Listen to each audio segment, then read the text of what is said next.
Hello, this is Aneta Felix welcoming you to another episode of Startups. Today we'll see how two entrepreneurs are leveraging on technology to provide real solutions to everyday problems. The CEO of a thriving healthcare startup shares her motivation for abandoning a decade-long career in the US, and founder of internet service provider Tizeti tells us how he found diamond when looking for gold.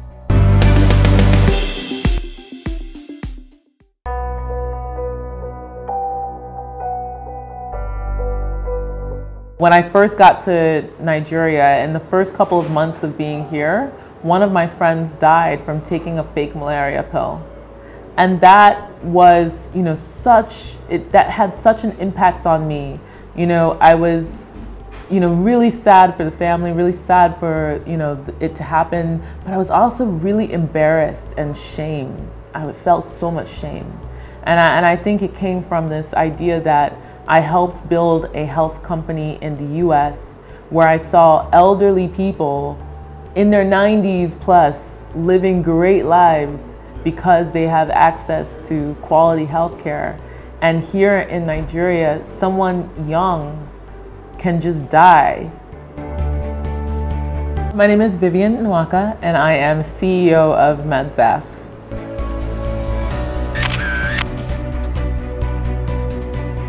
Nigeria's pharmaceutical industry is worth $1.3 billion. Fake or substandard medication takes up 17% of this market share. The result? Deteriorating health, organ failure, and thousands of deaths every year. It was one of such losses that spurred Vivian Nwakah to action. She had lost a friend to fake malaria drugs, and the US-born Nigerian entrepreneur decided to commit her life to one thing: combating substandard medication by supplying genuine ones. I'd like you to tell me about MEDSAF. What does it do and how does it work?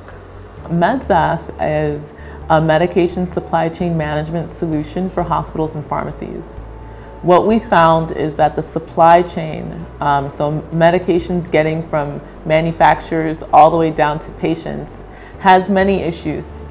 And we realized that technology could really help solve these issues. So you had lived all your life in the US and you came into Nigeria for some other thing and you discovered that you had to do something about healthcare. But how did you get the resources, the startup, and about the people? I mean, you didn't know anyone. How did you get the people, to work with you to achieve this dream? I literally just obsessively talked about the concept everywhere that I went because I just kept thinking I couldn't get it off my mind.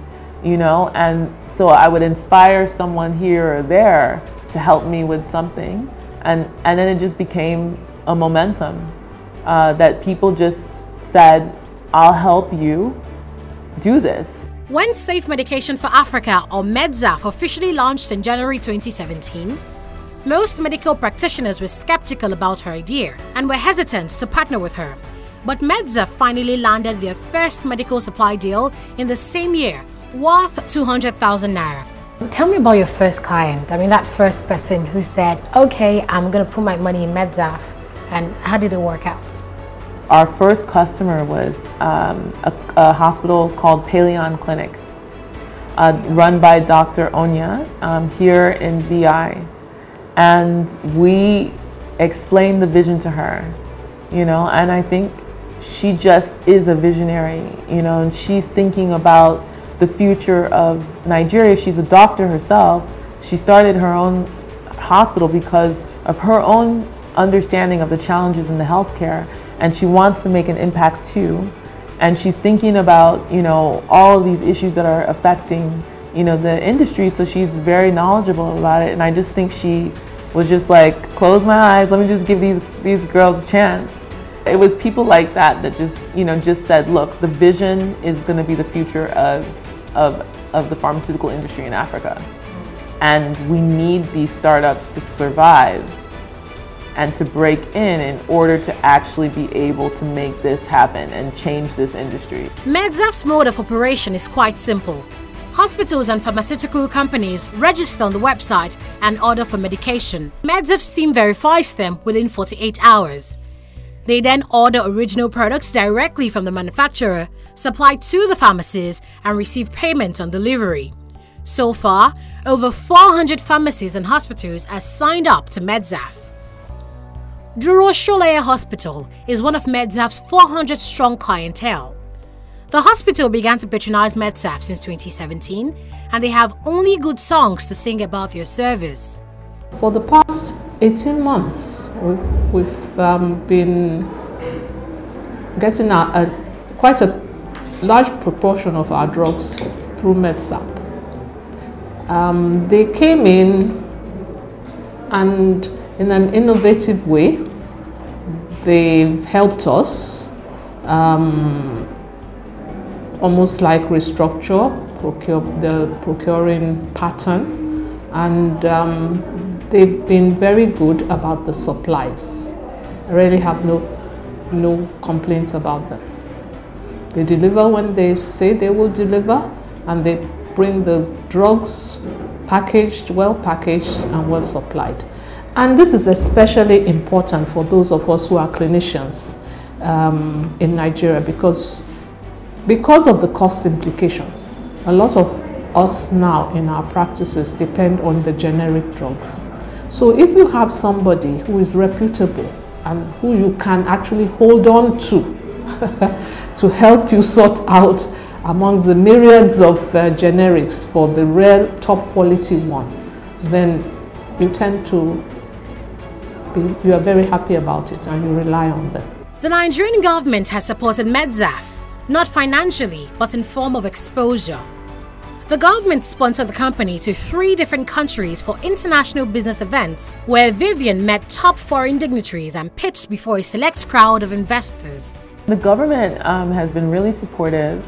Last year they took us to South Korea and we won Best Impact, company with Best Impact at an ICU conference in South Korea. They took us to Paris for Viva Africa, where I shook hands with President Macron. He came to the MEDSAF booth, and that gave us a lot of visibility. They also took us to Silicon Valley, and we pitched in front of the Vice President, and that was a great experience. MEDSAF participated in the Nigerian round of the Seed Stars World Competition in 2017 and won Best Startup and Company with Best Social Impact. But reflecting on her early days, Vivian couldn't have predicted this. When I started the company, I mean, there was a lot of people who said what you're doing is impossible. We don't understand it. It's like, what don't you understand about like medication delivery? You know, a lot of potential investors would say, oh, this isn't big enough. And I'm like, everybody in the country needs to take a medication at least 3 times in their life, right? This young startup faced multifaceted challenges, and the Nigerian healthcare system was only doing so much to tackle the fake drug problem. We've struggled, you know, we had to try to get credit terms. You know, at first in the beginning, we didn't have any credit. So we had to use our own working capital to purchase medications, do quality control, pay for it, you know, everybody, the lights and everything, deliver it to the hospitals, then get paid on delivery. So the beginning was very hard, very, very hard. When I asked Vivian about her experience in medical procurement and Nigeria's major healthcare problem, she had this to say. I don't think fake drugs are the biggest issue. I think the biggest issue is substandard medication. So the difference is, a fake medication is, I saw a pack of, you know, really fancy Panadol, and I copied the package correctly, but I just put fake pills in there because I want to make a, you know, 1000% profit margin, right? That's fake medication, and it exists, right? It does exist. But I think that the bigger health issue across Africa is substandard medication, and that is where the medication is not at the efficacy of what it should be and is intended to be. Another thing is that the borders, the government's doing, I'm sure, the best that they can do, but if I can just walk across a Nigerian border, or if I could just fly in with the medication. The borders are the issue. And so securing the borders is something that the government could do that would probably fix 1,000 other things other than just medication issues. What do you intend to achieve in like 10 years? In 10 years, MEDSAF is like the McKesson or CVS of the United States. So basically, we are a major distribution point and benefit point for hospitals and pharmacies to get the medications that they need, the inventory management tools that they need, you know, other benefits and communication from the manufacturers, and we're a channel for education and just improvement overall of patient health. If there's somebody out there who's seeking to get into business, what would you advise them to do? You have to have that inner something drive, that's something deeper than money. Because let me tell you this, if I wanted to make money, I would not be here. Sorry. Like this is not for me to make money. Really, I'll make money, but that's not the driving force. Identify a problem and then deciding if you have something that you're actually willing to invest your life in. So I would say it is not cool to be an entrepreneur. Like I think there's this perception that it's so cool and trendy. No. It is a sacrifice that can give you big rewards in the future. But those rewards have to be more than just money. With prevailing factors as unregulated drug distribution and porous borders, MEDSAF is only scratching the surface of a bigger national issue. Nevertheless, this company has the potential to take back our health and change Nigeria's healthcare narrative.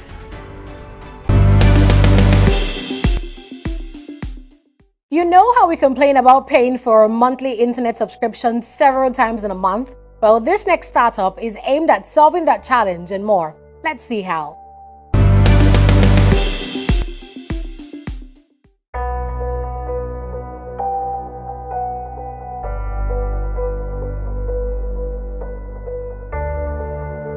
We wanted the concept of unlimited internet, which we said that nobody was providing at the time at which we started the company, and provided for at least an affordable amount.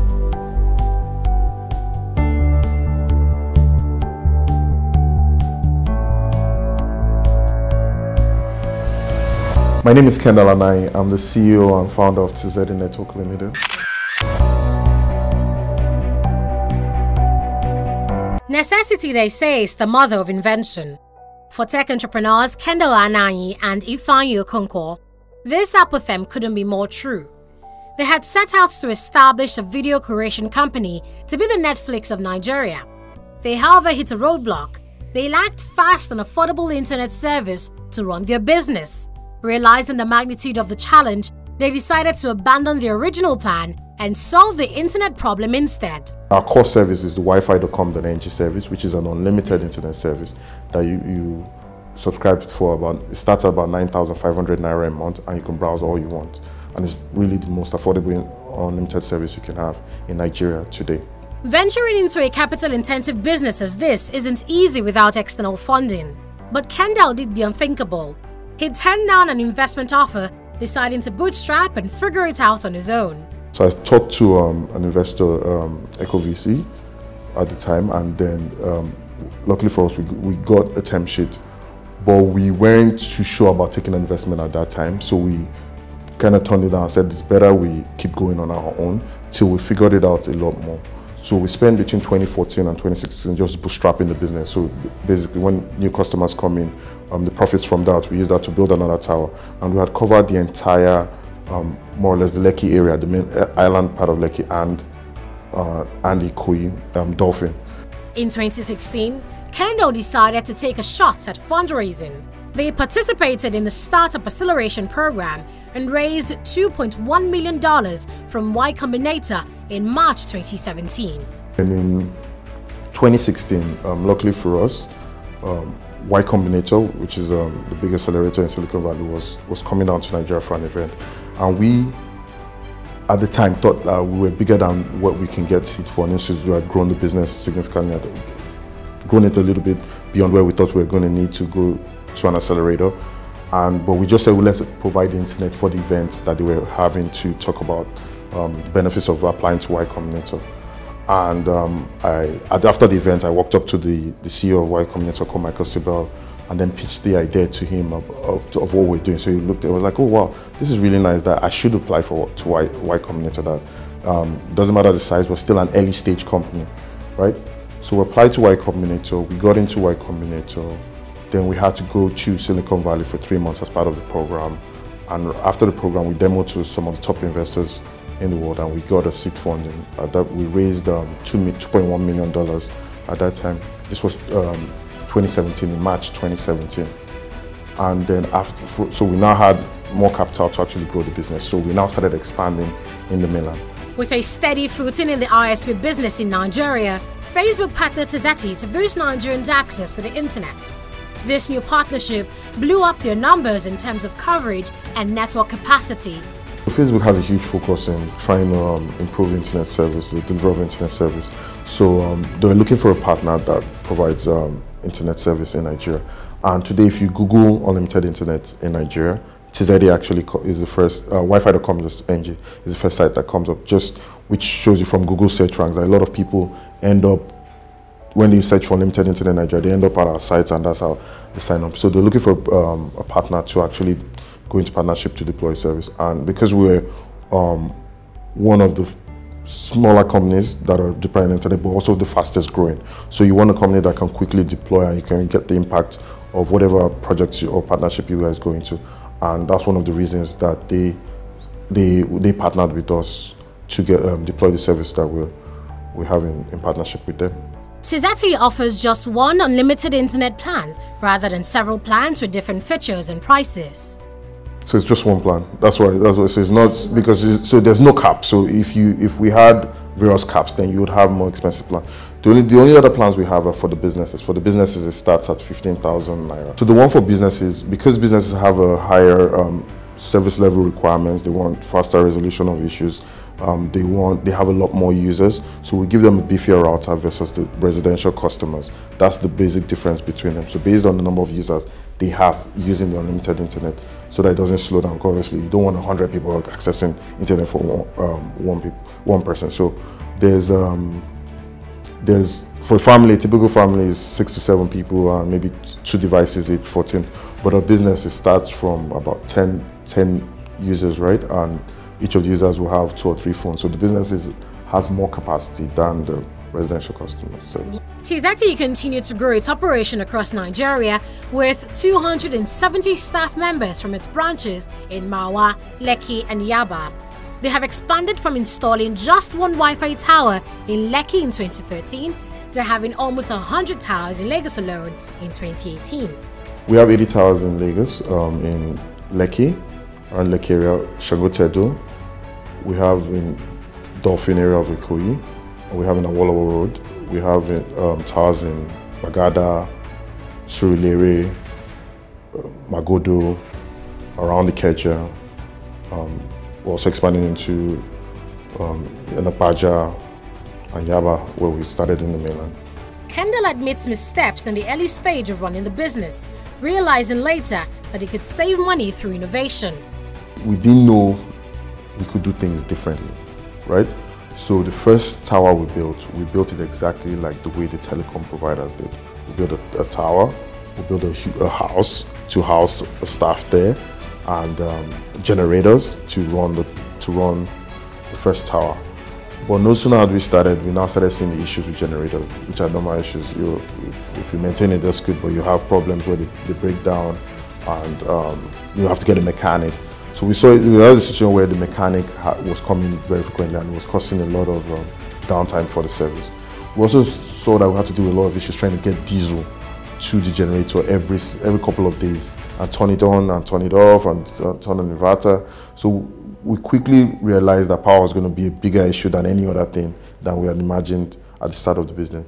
So we got innovative with it, and that's how we stumbled upon using solar to power the towers, and that has been huge for us. 200,000 Nigerians access Wi-Fi.com every day, but Kendall says the figures could be higher with government help. Right of way for fiber will be one of them. Availability of cheaper spectrum will be the second one. And well, on the power is power, not necessarily government, but if there's more improved power, it will help everyone across the country, not just the internet providers. Kendall's vision is to provide internet access for the African continent and not just Nigerians. They're already in talks with the Ghanaian government to make it a reality. So we have two funds that we're expanding. We're expanding to another country. So we've applied to the Ghanaian government for an internet license. So we intend to make Accra our next city, next formal city we'll expand. And then within Nigeria, we're also going to the next neighboring city to Lagos, which is Ogun State. So we've already started the groundwork for extending our service to Ogun State. Our plan is also to set up additional subsidiaries across multiple African countries.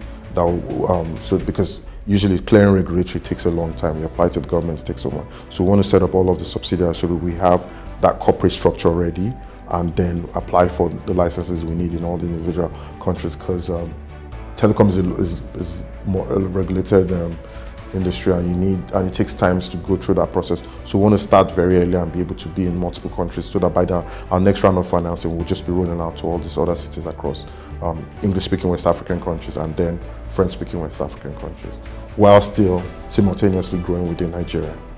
To young and aspiring entrepreneurs, here's what Kendall has to say. Just start. So most people do a lot of analysis, they modeling, talking to people and all of that, but never actually take a shot at it, right? We just took a shot at it. We didn't even know how big it would turn out to, right? I was even still working at the time at which I started it. If you have an idea, just experiment small, start small. The way we started with a small estate, right? And then you never know where that can take you to. Because if you think you know everything about what you see, there's elements of just starting, being in the right place at the right time. We're in the right place, that's where Facebook was trying to do stuff, and if we had never started and we're still analyzing, oh no, we need to raise funding. No, just start small, whatever savings you have, and then just experiment. Over time, you will understand whether the idea would, over time, you will know whether it's a good idea. We already started the video on demand streaming service we're trying to run. If we did not even start it, we wouldn't have realized that, oh, there are bigger problems, that internet is the bigger problem, right? And then that's how we stumbled on the idea of the internet. And then if we did not start even just serving an estate, we didn't start with, oh, we're going to cover Africa, we're going to cover Ghana.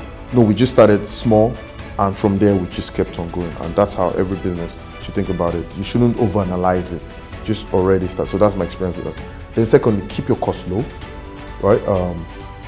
There's this belief, people that even raise money want to start spending a lot. No, from the get-go, have that culture of not spending, keeping your overheads very low, because that way, whatever money you raise will go a long way. Your runway will be more extended, right? So, and then it allows you to be creative.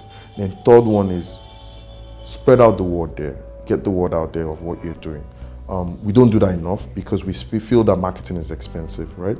As a small company, but that's one thing I didn't do enough early on in the business. People need to know about the service, even if it's the one customer you're starting with. Let people know that you are actually doing this thing. It might be even as simple as your social media feeds, but let people know and have a small budget for marketing, no matter how small, on a regular basis. And even if it's Google ads, Facebook ads that you're doing, have that small marketing and get the word out there about what you're doing. You never know who can hear about it. You might even be an investor. It might be additional customers, but just now having that marketing. Because people always trade that off with, oh, I don't have a lot of money, I'm starting small. No, have a small budget, no matter how small, but the capital you have a small budget for marketing. 40 million Nigerians are yet unconnected to the internet, but Tizeti is working to fill the gap. Tizeti's vision is to connect 10 million people to the internet in the next 5 years across multiple countries.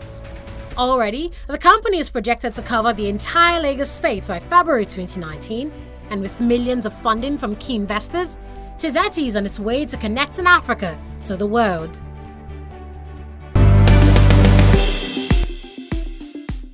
Both Vivian and Kendall are making a huge impact in their chosen fields through creativity and innovation.